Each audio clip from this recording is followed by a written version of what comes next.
अशोकनगर और गुना दौरे पर केंद्रीय मंत्री सिंधिया बाढ़ प्रभावित इलाकों का करेंगे दौरा, पीड़ित लोगों से भी करेंगे मुलाकात।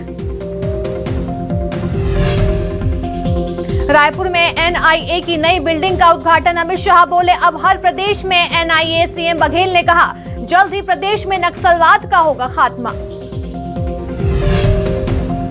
भोपाल में डीबी मॉल में नमाज पढ़ने पर विवाद, बजरंग दल ने कहा करेंगे हनुमान चालीसा का पाठ, विरोध में लगे जय श्री राम के नारे।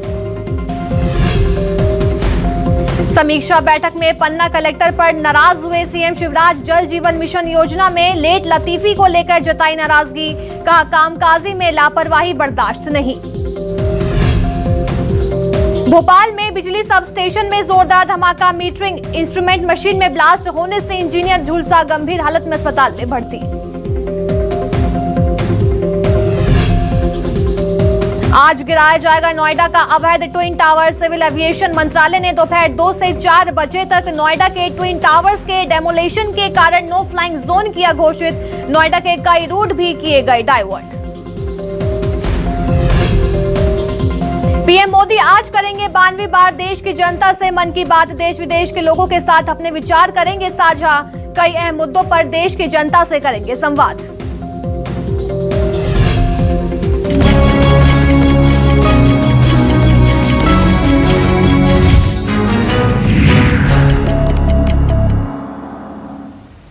नमस्कार, मैं अलीशा और आप देख रहे हैं न्यूज 24 मध्य प्रदेश छत्तीसगढ़। तो चलिए रुक करते हैं बड़ी खबर का, जहां गुना और अशोकनगर दौरे पर सिंधिया आज रहने वाले हैं। बाढ़ प्रभावित इलाकों का वो दौरा करते हुए नजर आएंगे, तो वहीं पीड़ित लोगों से भी मुलाकात करेंगे और बारिश की वजह से चंबल में नुकसान हुआ है इसकी जानकारी लेते हुए जो केंद्रीय मंत्री सिंधिया हैं वो आज नजर आएंगे। तो आज केंद्रीय मंत्री सिंधिया का गुना और अशोकनगर दौरा है। आपको ये भी बता दें कि बाढ़ प्रभावित इलाकों में वो आज दौरा करते हुए नजर आएंगे और पीड़ित लोगों से भी मुलाकात सिंधिया आज करेंगे। और तो बारिश के चलते चंबल नदी में जलस्तर जो है वो बढ़ गया था, जिसके चलते निचले इलाकों में और आसपास के इलाकों में बाढ़ की वजह से काफी नुकसान हुआ था। इसी को आज देखते हुए केंद्रीय मंत्री सिंधिया जो हैं वो गुना और अशोकनगर के दौरे पर हैं। भोपाल से मेरी सहयोगी अमितांशी जोशी हमारे साथ जुड़ गए। अमितांशी, आज गुना और अशोकनगर के दौरे पर सिंधिया जो है रहने वाले हैं, क्या कुछ कार्यक्रम है, कितने बजे रवाना होंगे वो?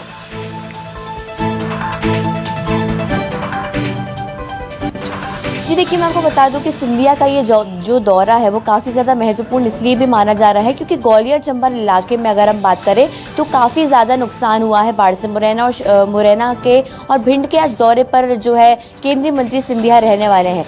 देखिए, मैं आपको बता दूं कि बाढ़ग्रस्त इलाकों का लगातार जो है दौरा कर रहे हैं केंद्रीय मंत्री सिंधिया और आज 12 बजे जो है इन 2 जिलों का वो हवाई सर्वेक्षण करेंगे। देखिए, काफ़ी ज़्यादा महत्वपूर्ण है ये क्योंकि केंद्रीय मंत्री सिंधिया जब यहाँ पर पहुँचे हैं तो जाहिर सी बात है कि प्रदेश सरकार जो है एक पैकेज की मांग केंद्र से करेगी। काफी ज्यादा नुकसान हुआ है मध्य प्रदेश के कई इलाकों की अगर हम बात करें, खासकर अगर ग्वालियर चंबल इलाके की हम बात करें, लगातार बार बार जलस्तर बढ़ने से गांव डूब गए हैं, फसलों का नुकसान हुआ है, घरों का नुकसान हुआ है। हालांकि इसमें कोई जनहानि नहीं हुई है लेकिन लोगों को काफी ज्यादा परेशानी का सामना इस बीच करना पड़ा।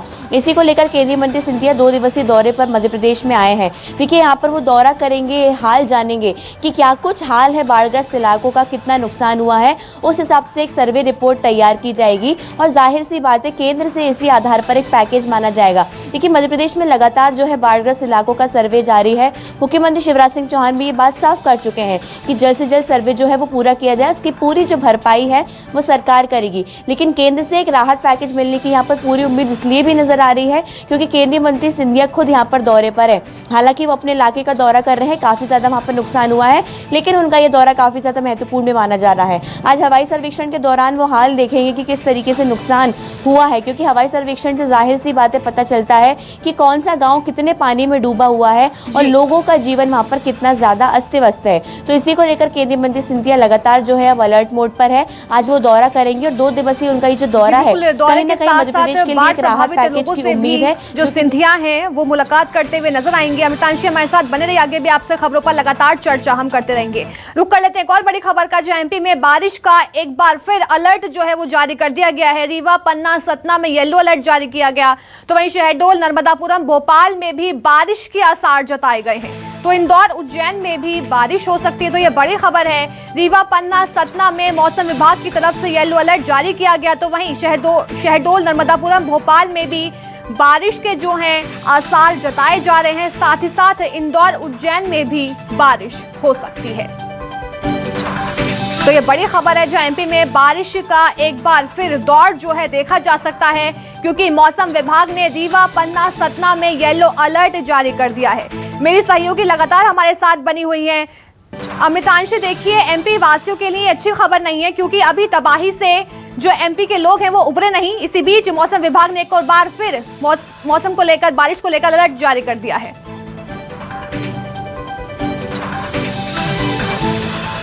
जी देखिए अलीशा, बिल्कुल आपने ये चीज़ सही कही है कि फिलहाल मध्य प्रदेश के जो लोग हैं वो अभी बाढ़ से उभरे नहीं हैं, बहुत सी परेशानियों से उभरे नहीं हैं। और इसी बीच जो है मध्य प्रदेश का मौसम लगातार बदलता हुआ नजर आ रहा है और बारिश को लेकर, भारी बारिश को लेकर यहाँ पर येलो अलर्ट जारी कर दिया गया है।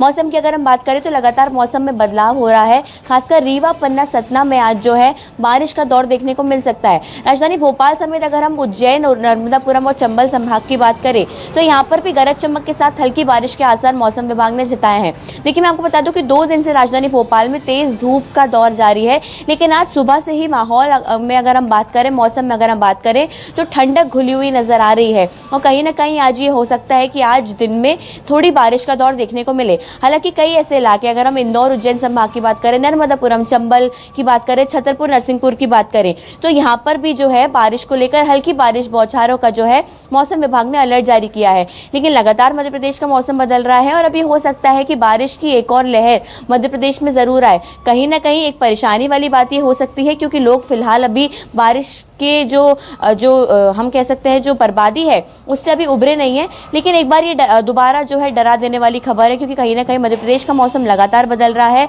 बारिश का एक और दौर प्रदेश में देखने को मिल सकता है और इसी तरह अभी सितंबर तक कम से कम यहाँ पर मैं आपको बता दूं कि लगातार बारिश और मौसम का ये जो बदलाव का दौर है ये लगातार जारी रहेगा। जी बिल्कुल, बहुत बहुत शुक्रिया मितांशी में तमाम जानकारी देने के लिए। तो चलिए रुक कर लेते हैं एक और बड़ी खबर का, जहां आज सीएम शिवराज सिंह चौहान भोपाल पहुंचेंगे। वाराणसी से सीधा ग्वालियर पहुंचेंगे सीएम शिवराज सिंह चौहान। ग्वालियर और दतिया भी जाएंगे और दतिया में स्थानीय कार्यक्रम में शिरकत करते हुए सीएम शिवराज सिंह चौहान आज नजर आने वाले हैं। तो साथ ही साथ जनप्रतिनिधियों से भी मुलाकात करते हुए सीएम शिवराज सिंह चौहान नजर आएंगे। तो आज सीएम शिवराज सिंह चौहान हैं, भोपाल पहुंचेंगे और जनप्रतिनिधियों से भी मुलाकात सीएम शिवराज सिंह चौहान करेंगे। साथ ही साथ दतिया में स्थानीय कार्यक्रम में शिरकत करते हुए सीएम शिवराज सिंह चौहान नजर आएंगे। आपको बता दें, आज वाराणसी से भोपाल सीएम शिवराज सिंह चौहान आ रहे हैं और कई अहम कार्यक्रम में शिरकत करते हुए सीएम शिवराज सिंह चौहान नजर आएंगे। एक और बड़ी खबर भोपाल से है, जहां सामूहिक नमाज अदा करने पर बवाल मच गया। शॉपिंग मॉल डीबी सिटी में सामूहिक नमाज पर बवाल हो गया और मॉल में 1 घंटे तक जमकर हंगामा हुआ और साथ ही नारेबाजी भी की गई है। लोगों ने मॉल में नमाज को लेकर आपत्ति जताई और विवाद के दौरान मॉल में अफरा तफरी भी देखी गई। तो मॉल में सामूहिक भजन करने बजरंग दल के जो कार्यकर्ता हैं वो बैठ गए। तो मॉल में करीब 1 घंटे तक जो है हंगामा हुआ। इस पूरे मामले को लेकर नारेबाजी भी की गई। हालांकि न्यूज़ 24 मध्य प्रदेश छत्तीसगढ़ इस वीडियो की पुष्टि नहीं करता है। तो शॉपिंग मॉल डीबी सिटी में सामूहिक नमाज पर पूरी तरह से बवाल देखा गया और मॉल में 1 घंटे तक जमकर हंगामा हुआ, साथ ही नारेबाजी भी हुई है। तो लोगों ने मॉल में नमाज को लेकर आपत्ति जताई और विवाद के दौरान मॉल में अफरा तफरी का माहौल है देखा गया और साथ ही मॉल में सामूहिक भजन करने बैठे बजरंग दल के कार्यकर्ता। देखिए तस्वीरें किस तरह से जो कार्यकर्ता हैं बजरंग दल के, वो भजन करने के लिए पूरे विवाद के बाद बैठे हुए नजर आए। हमें यहाँ कुछ लोगों के माध्यम से सूचना मिली थी कि डीबी मॉल के अंदर बेसमेंट के पास यहाँ पे कुछ लोगों द्वारा, विशेष समुदाय के द्वारा चुपके से नमाज पढ़ी जा रही थी। जो हमें जानकारी मिली, कुछ कार्यकर्ताओं के साथ बजरंग दल भोपाल के लोग आए, मैं स्वयं भी यहाँ आया, हमने देखा, वीडियो बनाया, यहाँ के मैनेजमेंट को बताया तो मैनेजमेंट ने बिल्कुल नकार दिया, हमारे संज्ञान में नहीं है। जिसके तत्काल बाद हमने वहीं पे तुरंत थोड़े से अलग स्थान पर श्री राम जय राम जय जय राम के भजन प्रारंभ करे, जिसके तुरंत बाद मैनेजमेंट यहाँ का हरकत में आया। डीबी मॉल के जो वरिष्ठ लोग हैं, जो यहाँ मैनेजर हैं, सब हरकत में आए। तुरंत उनने नमाज बंद कराई, वहाँ के कुछ लोगों को बाहर कराया और फिर हमसे भी निवेदन किया कि आप भी अपने भजन स्वयं पूर्ण करें। और हमने इस माध्यम से उनसे चेतावनी दी है उन्हें, आज के बाद भी अगर ऐसी कोई हरकत होती है तो बजरंग दल भोपाल द्वारा डीबी मॉल के मेन गेट पर हनुमान चालीसा का बहुत बड़े स्तर पे पाठ किया जाएगा। जय जय श्री राम। तो वहीं मॉल में नमाज पढ़ते हुए लोगों की तस्वीरें सामने आई हैं, जो कि अब सोशल मीडिया पर जमकर वायरल हो रही हैं। हालांकि न्यूज़ 24 मध्य प्रदेश छत्तीसगढ़ इन तस्वीरों की पुष्टि नहीं करता है। तो बता दें आपको, डीबी मॉल में नमाज पढ़ी गई, तो ये नमाज पढ़ते वक्त की वीडियो है। हालांकि न्यूज़ 24 मध्य प्रदेश छत्तीसगढ़ इस वीडियो की पुष्टि नहीं करता है। तो मॉल में नमाज पढ़ने को लेकर जमकर बवाल हुआ, नारेबाजी की गई, हंगामा हुआ। साथ ही साथ बजरंग दल के कार्यकर्ताओं ने बाद में भजन भी किया। रुक करते अगली बड़ी खबर का, जो चंबल नदी की बाढ़ की वजह से मुरैना में नुकसान का जायजा लेने के लिए केंद्रीय मंत्री सिंधिया पहुंचे। सिंधिया ने जल संसाधन मंत्री तुलसी सिलावट और राजस्व मंत्री गोविंद सिंह राजपूत के साथ बाढ़ पीड़ितों से मुलाकात की। सिंधिया ने हेलीकॉप्टर से सबलगढ़ के रतियापुरा गांव में बाढ़ पीड़ितों से मुलाकात की। तो वहीं सिंधिया ने डूब इलाकों के गांव को ऊंचाई वाले जगहों पर बसाने का आश्वासन दिया। तो सिंधिया ने कहा कि मुरैना जिले की 5 तहसीलों के 80 गांव में 5500 से ज्यादा परिवार प्रभावित हैं। तो वहीं 14,000 से ज्यादा मवेशी भी बाढ़ की चपेट में आए हैं। तो बाढ़ पीड़ितों के लिए मदद के लिए सरकार लगातार प्रयास कर रही है। तो इस दौरान सिंधिया ने कहा कि चंबल और पार्वती नदियों की बाढ़ हर साल की आपदा बनकर आती है और आपदा से निपटने के लिए नदियों में डैम बनाने की जरूरत है। तो वहीं जल संसाधन मंत्री तुलसी सिलावट से कहा कि ऐसे जगहों का चुनाव करें जहां बिना किसी आपत्ति के डैम बनाए जाएं। और साथ ही उन्होंने कहा कि चंबल इलाके की जनता को बाढ़ से बचाने के लिए बजट की कमी नहीं आने दी जाएगी।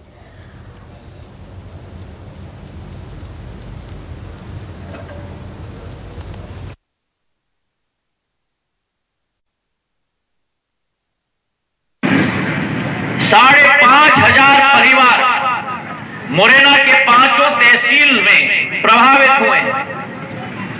24,000 लोग, उनमें से कई मेरी महिलाओं की तरह इन राहत कैंपों में अभी रखा गया है।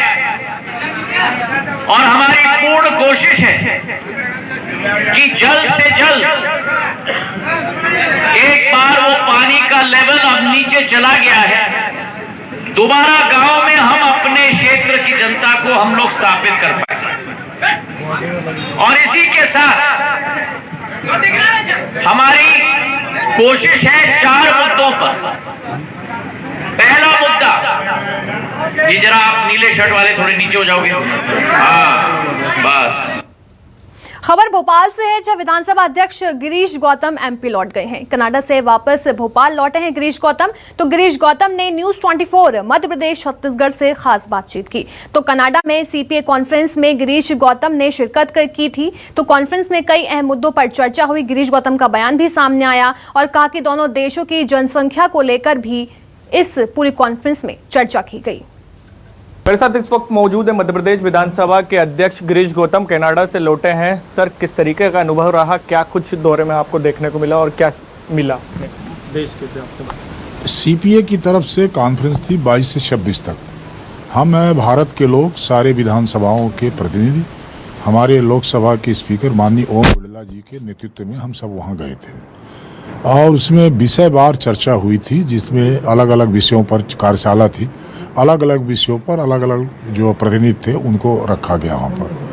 तो कुल मिलाकर के जो विषय, जैसे हमारा एक विषय था कि role of the parliament on sustainable development क्या हो सकता है, इस विषय पर थे। बहुत सारी बातें आई, कई देश बोले उसमें, कई देशों को बड़ा अच्छा, हमारा भी रिप्रेजेंटेशन बहुत अच्छा था। 2-3 चीज़ों का, जैसे एक बात आ रही थी कि भाई हमारी पॉपुलेशन बहुत है तो हमारे डेवलपमेंट कई बार बेअसर दिखाई पड़ते हैं, उतने लोगों को पूरा करना थोड़ा सा, फिर भी कई चीज़ें। तो एक जो बड़ी बात निकल कर के आई वहाँ से कि सिविक अवेयरनेस ज़्यादा, माने जन जागरूकता की ज़्यादा आवश्यकता है, उसकी आवश्यकता है। और दूसरा ये है कि जनता को भी ऐसा लगे कि उनकी सरकार है या डेवलपमेंट उनके लिए हो रहा है, इसलिए अवेकनिंग की आवश्यकता है। ऐसा करके कई बातें निकल करके आई और सामूहिक तौर पर यह हुआ कि नहीं, हमको हमारी भूमिका को अच्छी तरह से देखना चाहिए और करना चाहिए। सर कुछ नवाचार के वहाँ से कुछ अडॉप्ट किया हो या फिर आपने बताया हो कि हम ये इस तरीके से करते हैं देश में, तो दोनों तरफ से आउटपुट या नहीं, हम कर ही रहे हैं। एक तो ये जो पेंडेमिक माने जो आपका महामारी आई, इसमें सबसे बेहतरीन काम हमारा ही था। मोदी जी के नेतृत्व में जिस तरह से वैक्सीनेशन का, उसके प्रोटेक्शन का, उसको रोकने का, फिर वो उनकी जो समस्या आई उसको कैसे हम सॉल्व करें। लॉकडाउन पूरे दुनिया में लगा, हर जगह लगा, फिर हम कैसे करें, हमने भी लॉकडाउन लगाया, फिर उनका इतनी बड़ी संख्या का जीवन कैसे हमने चलाया, ये जो सारी इनोवेशन थी वहाँ पर इनको बताया गया। बहुत बहुत धन्यवाद। ये थे हमारे साथ मध्य प्रदेश के विधानसभा अध्यक्ष गिरीश गौतम, कनाडा से दौरे थे, लौटे हैं, पूरे अपने अनुभव को बता रहे हैं कि किस तरीके से वहाँ से क्या मिला और किस तरीके से हमारी अच्छाई उनको बता कर आए हैं, खासकर कोविड काल के दौरान की। कैमरामैन राघवेंद्र पांडे के साथ शबरा अहमद, न्यूज़ 24 भोपाल।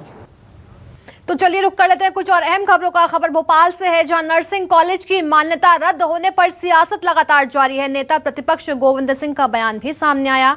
बयान देते हुए कहा कि विधानसभा में पुरजोर तरीके से नर्सिंग घोटाले का मुद्दा उठाएंगे। तो एमपी में अवैध रूप से चल रहे हैं नर्सिंग कॉलेज। आगे कहा कि नर्सिंग घोटाले पर श्वेत पत्र लाई सरकार। तो वहीं आगे ये भी कहा गया कि दोषियों पर आपराधिक प्रकरण जो है वो दर्ज हो।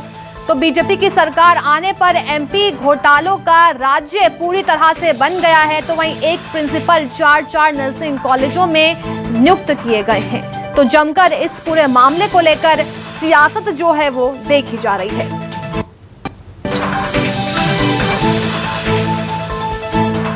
तो नर्सिंग कॉलेज की मान्यता रद्द होने पर सियासत जो है लगातार जारी है।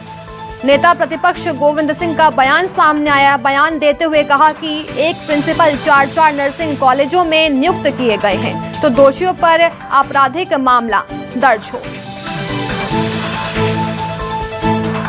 खबर सिंगरौली से है, जहां देवरा शासकीय माध्यमिक विद्यालय में मिड डे मील में कीड़े मिलने का मामला सामने आया है। बताया जा रहा है कि यहां छात्रों को परोसे गए खाने में कीड़े मिले हैं। यही नहीं, स्कूल अध्यापक भी यहां पर समय पर नहीं पहुंचते हैं।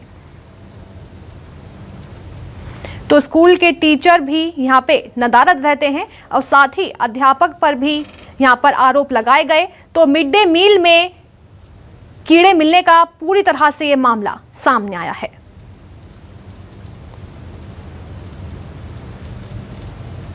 सुबह मुझे तो नहीं आई थी, फिर चली गई, नहीं पढ़ाई थी। और गणित में सर आए नहीं है, इंग्लिश का मैम आई नहीं है पढ़ाने, सर भी नहीं आए हैं पढ़ाने। हम लोग जो कहते हैं सर बोलते हैं वो लोग करते हैं, हम लोग खाते ही नहीं यहाँ पर। खबर छिंदवाड़ा से है, जहां यूपी के पीतमपुर जा रहे टैंकर चालक से मारपीट कर लुटेरों ने लूटपाट की। बताया जा रहा है कि टैंकर के सामने गाड़ी अड़ाकर टैंकर चालक ने 35,000 लूट लिए। तो वहीं हर्रई पुलिस ने चारों आरोपियों को हालांकि धर दबोच लिया है। फिलहाल पुलिस आरोपियों की जो बाकी आरोपी है उनसे पूछताछ कर रही है। तो ये बड़ी खबर है, जहां टैंकर चालक से मारपीट कर 35,000 रुपए लूटने का मामला सामने आया। हालांकि पुलिस ने सभी आरोपियों को गिरफ्तार कर लिया है और उनसे पूछताछ लगातार जारी है। एक और बड़ी खबर छिंदवाड़ा से है, जहां गोटमार मेले का आयोजन किया गया। लोगों ने एक दूसरे पर जमकर पत्थर फेंके। तो पत्थरबाजी में 400 से ज्यादा लोग जख्मी हो गए हैं। तो परंपरा के नाम पर ये खूनी खेल जो है वो खेला गया। तो वहीं धारा 144 का पालन जो है वो नहीं किया गया। तो ये बड़ी खबर छिंदवाड़ा से इस समय हम आपको बता रहे हैं, जहां छिंदवाड़ा में गोटमार मेले का आयोजन किया गया और लोगों ने इस पूरे मेले में एक दूसरे पर जमकर पत्थर फेंको। तो देखिए तस्वीरें किस तरह से पत्थरबाजी में 400 से ज्यादा लोग जख्मी हो गए हैं और परंपरा के नाम पर यहां पर पूरी तरह से खूनी खेल जो है वो खेला गया और धारा 144 का भी पालन इस पूरे मेले में नहीं किया गया।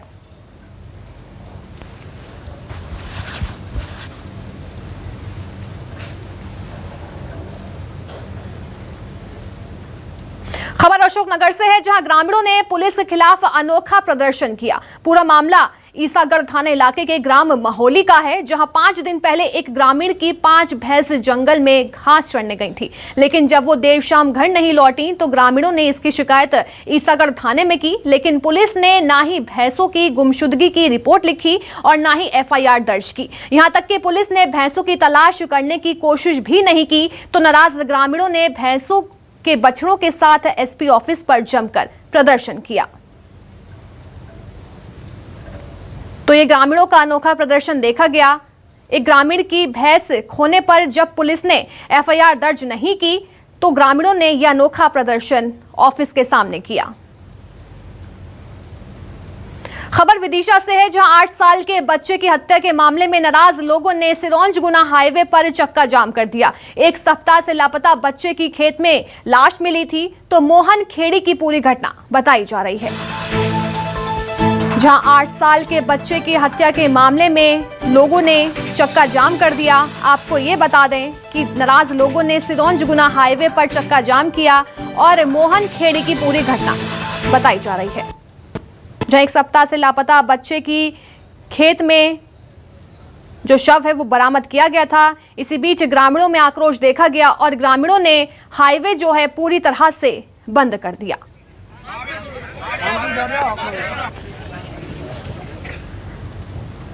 तो हम इस समय आपको तस्वीर दिखा रहे हैं विदिशा की, जहां नाराज लोगों ने सिरोंज गुना हाईवे पर चक्का जाम कर दिया तो एक सप्ताह से लापता बच्चे की खेत में लाश मिली, जिसके चलते लोग काफी आक्रोशित नजर आ रहे थे और लोगों ने जमकर हंगामा भी किया। तो चलिए फिलहाल के लिए बस इतना ही। बन रहिए न्यूज़ 24 मध्य प्रदेश छत्तीसगढ़ के साथ।